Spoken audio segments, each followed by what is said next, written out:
You know, growing up I didn't have any cars, and when I got out of college I happened to be working at a gas plant, and the fellows told me about a little sports car in a barn.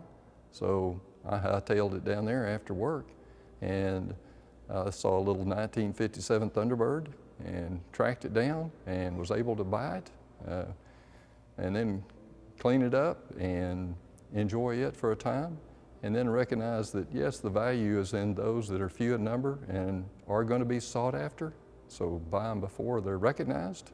I had assembled a really good team. You know, everything starts with good people. You got good people, you got tools, you got an inventory, then good things happen. They love what they do, and they continue to put these cars together, and they'll be enjoyed by other caretakers over the next decades. So we got to get them put together and preserve the history. Been doing it about a little over 45 years. Yeah, we don't drive them much, we just preserve the cars.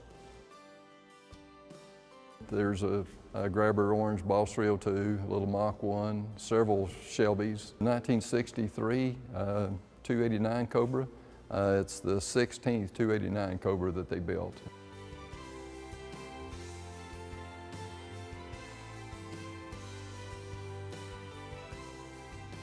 They asked me why I collect Fords. You know, it may have something to do with having learned to drive on a Ford, and I learned to drive on my granddad's 1942 Fordson tractor back in the 60s. We're walking back into time here. The fellows came back from World War II, and they were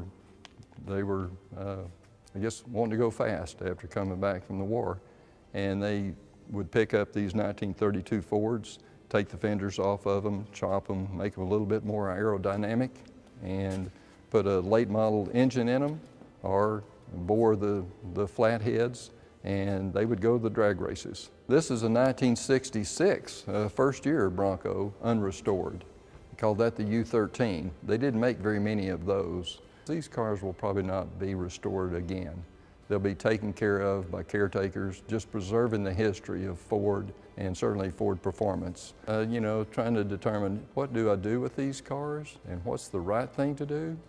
I think back about the career I had, and especially this last 10 to 15 years, and being able to work with the young graduates that are just so impressive, that I decided I want to sell these cars with the proceeds going to the University of Texas. I was fortunate enough to be given a scholarship myself when I was senior in high school. That's the only reason I was able to go to UT Austin. So then I just want to do what I can to make that available to others.